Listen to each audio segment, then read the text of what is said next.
Buenas tardes a todo el mundo y muchas gracias por teleasistir a esta charla.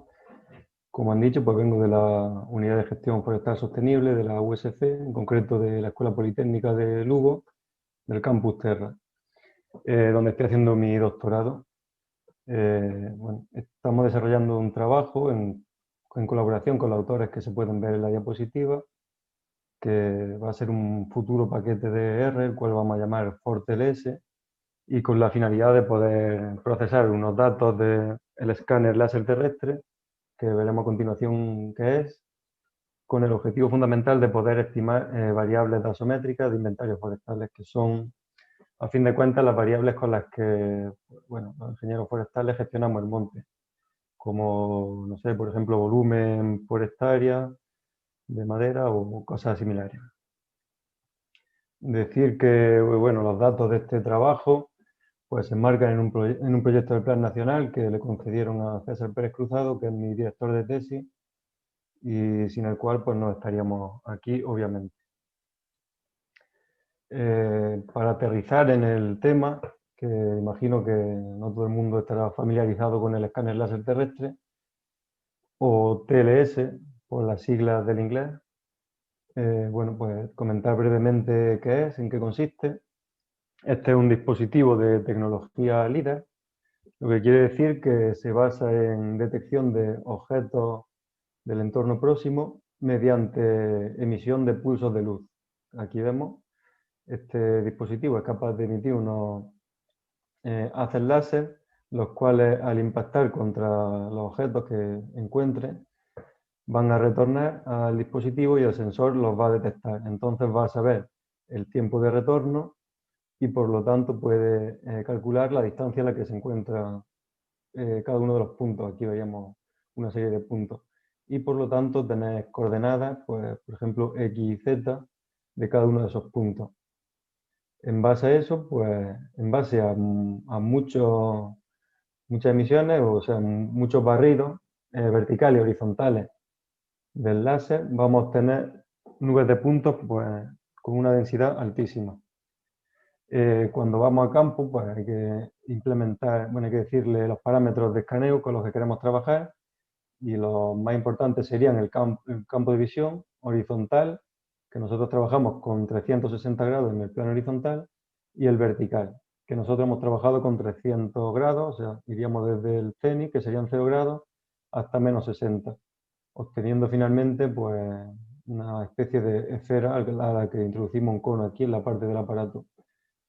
Y también hay que decirle la precisión con la que queremos trabajar. Esta precisión viene dada por una apertura angular, que nosotros hemos trabajado con bueno, una apertura de 7,67 milímetros a los 10 metros del aparato, que sería la distancia a la que estarían dos puntos consecutivos cuando se ubican a esos 10 metros del TLS. Por lo tanto, a fin de cuentas, es una apertura angular la que le estamos definiendo.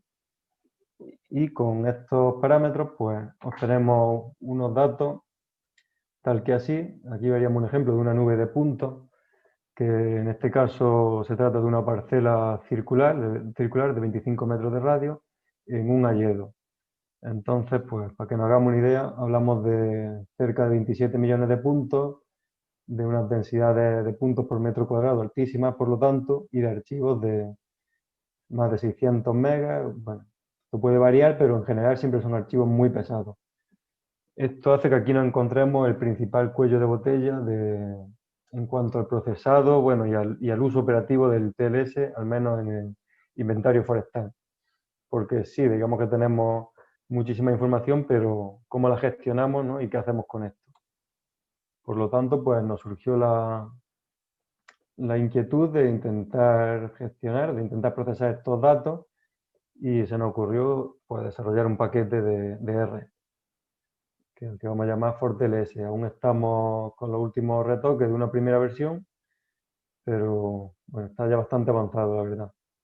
Lo importante es eso también, que tiene la funcionalidad de automatizar este procesado para que cuando X usuarios lo utilicen, pues siempre obtengan unos mismos resultados y sea todo comparable y que estos datos tengan utilidad en inventario forestal. Lo que quiere decir que tenemos que obtener una información que nos sirva bueno, de cara a un inventario forestal, como puede ser volumen de madera por hectárea o cosas similares con las que se trabaja en este ámbito. Bueno, paso a mostrar gráficamente las principales funciones del paquete y creo que bueno, va a ser mejor ir una por una explicándolas lo mejor que se pueda, alguna un poco de forma más breve porque no hay tiempo, pero así vamos a ir comprendiendo más o menos en qué consiste la funcionalidad, ¿no?, del paquete. En primer lugar, pues este recibiría un archivo de entrada con la nube de puntos, que trabajamos con archivos LAS, y vendría a parar a una primera función inexorable en el procesado de este tipo de datos, que sería normalize, que lo que hace básicamente es normalizar la nube de puntos. Esto es un proceso sencillo, pero pues totalmente necesario, en el que pasamos de la nube de puntos original a una en la cual tenemos coordenadas relativas al centro de nuestra parcela. Por lo tanto, ya podemos saber, ¿no?, a qué distancia está un hipotético árbol o cuánto mide en caso de que veamos su copa. Además, mediante algunos argumentos como los que vemos aquí, distancia máxima, altura mínima o altura máxima, podremos hacer una especie de filtrado e intentar eliminar posibles puntos anómalos que no nos interesen. No sé, en caso de que en ese momento hubiese pasado por la parcela algún pájaro, por ejemplo, quizás tendríamos aquí unos puntos que tendrían una altura que no estaría relacionada con los árboles y de esta forma podríamos eliminar esa serie de puntos. Bueno, es decir, que hemos utilizado muchas funciones del paquete LitArc que son muy eficientes y ya se enfrentaron a este problema anteriormente. Pues la segunda función, que también es inexorable en nuestro paquete, sería la función TreeDetection, y como su propio nombre indica, pues se basa en la detección de los árboles de la nube de puntos original. Bueno, esta es una función que es bastante pesada, que tiene asociado un algoritmo un tanto largo y el cual no voy a explicar en esta presentación porque no es el objetivo, pero un poco para que comprendamos qué hace, pues en base a el input principal, que serían los datos, que sería esa nube de puntos que ya hemos normalizado anteriormente, vamos a aplicar a distintas secciones horizontales. Nosotros principalmente trabajamos con una sección a 1.3 que vamos a definir en este argumento, que sería el break. ¿Por qué 1.3? Porque es la altura a la que se miden los diámetros en inventario forestal. Es algo bueno, característico de nuestra área. Y aplicando a esas secciones horizontales un algoritmo de clusterización, que en nuestro caso es el DBSCAN, se van a obtener una serie de clústeres en el plano horizontal, los cuales algunos van a pertenecer a árboles y otros no. Aquí vemos el caso de un clúster, este siempre es el mismo, con diferentes perspectivas, que se ve claramente, ¿no?, que pertenece a la sección de un árbol. Aquí no habría duda. Pues estos clústeres, después de algunos filtrados, digamos, vienen a este punto del algoritmo y en base a una serie de criterios de selección, finalmente serán seleccionados como árbol o no árbol. Y por último, pues obtiene un objeto tipo DataFrame que va a numerar los árboles. Aquí vemos el 1, pues lo numerará de forma correlativa hasta los n árboles detectados y le dará valores a algunos de los atributos principales, como pueden ser coordenadas del centro, distancia a la que encontramos el árbol, desde el TLS, estimación de diámetro, etc. Bueno, pues llegado a este punto, aquí vemos que tendríamos una dicotomía, digamos, a la hora de utilizar el paquete. Tenemos una primera vía cuando no hay datos de campo, que es la menos deseable, pero se podría dar el caso, y otra cuando hay datos de campo, en la que vamos a poder hacer comparaciones con nuestros datos de campo. Antes de seguir, como vamos a empezar a hablar de algunas de las variables que queremos estimar, pues brevemente describo en qué consisten estas variables, para que al menos suenen, porque imagino que no estaréis familiarizados mucho con estas variables. Básicamente hablamos de densidad, árboles por hectárea, hablamos de área basimétrica, metros cuadrados por hectárea, que sería la sección de los árboles a 1,30, a 1.3 metros sobre el suelo, la suma de todos por hectárea, volúmenes, metros cúbicos por hectárea, diámetro medio dominante. El diámetro medio es el diámetro medio de todos los árboles de la parcela, y el diámetro dominante es el diámetro de los n árboles más gruesos. Normalmente se trabaja con 100 árboles por hectárea, los 100 árboles más gruesos. Y lo mismo para alturas medias, pero calculando alturas, ¿no? Sería la media y la dominante. Y como también vamos a analizar diferentes tipos de parcelas con las que trabajamos, ya que esto al final se estima en base a muestreo, obviamente no podemos inventariar todo el monte, pues de forma muy breve también os hago una pequeña introducción de las 3 parcelas con las que trabajamos nosotros. Suponiendo que esta es nuestra población, que estos son nuestros árboles, y aquí hemos estacionado nuestro TLS, tendríamos parcelas de área fija, que son aquellas en las que implementamos un radio fijo y medimos todos los árboles que quedan dentro. Parcelas K-tree, en las que medimos los K árboles más cercanos, en este caso hablamos de 5 árboles. O parcelas relescópicas, quizás esto son más típicas del ámbito forestal, no sé si se utilizan en otro ámbito, y al final lo que se hacen es medir aquellos árboles que son aparentemente mayores a una apertura angular definida. Así que sin más dilaciones, pues vamos a mostrar algunos resultados preliminares de un caso de estudio. Aquí vemos una parcela que implementamos en La Rioja, en la cual, pues bueno, mide 100 por 100 metros, una hectárea, y hicimos mediciones de TLS y su homóloga mediciones de campo en cada uno de estos puntos. Y eso nos ha servido para hacer una serie de simulaciones. Entonces vamos a empezar a explicar esta primera vía, en la que no tendríamos datos de campo, y podríamos utilizar la función choose-plot-design, que nos va a ayudar a elegir el mejor diseño de parcela posible dentro de que no tenemos datos de campo con los que correlacionar estas estimaciones del TLS. Entonces, la salida de esta función serían este tipo de gráficos, que aquí vemos para algunas variables de interés, como densidad, árboles por hectárea, variable asimétrica, y para los 3 tipos de parcelas de los que hemos hablado anteriormente, circulares de área fija, K-tree y relescópicas, vamos viendo cómo a medida que aumentamos el tamaño de parcela, las estimaciones de nuestras variables de interés, pues llega un punto en el que se van estabilizando. Cada uno de estos pelos pues representaría una parcela. Entonces podemos llegar a este punto y decir, vale, a partir de 10 metros creemos que la estimación es estable y por lo tanto nos interesa trabajar con parcelas de radio 10 o de K-tree 10, no sé, etcétera. Ya es lo que veamos con nuestros datos. Y al menos tenemos una aproximación o sabemos que nuestra estimación va a ser siempre consistente. O también, si tiene sentido estadístico, podemos trabajar con medias, como vemos aquí.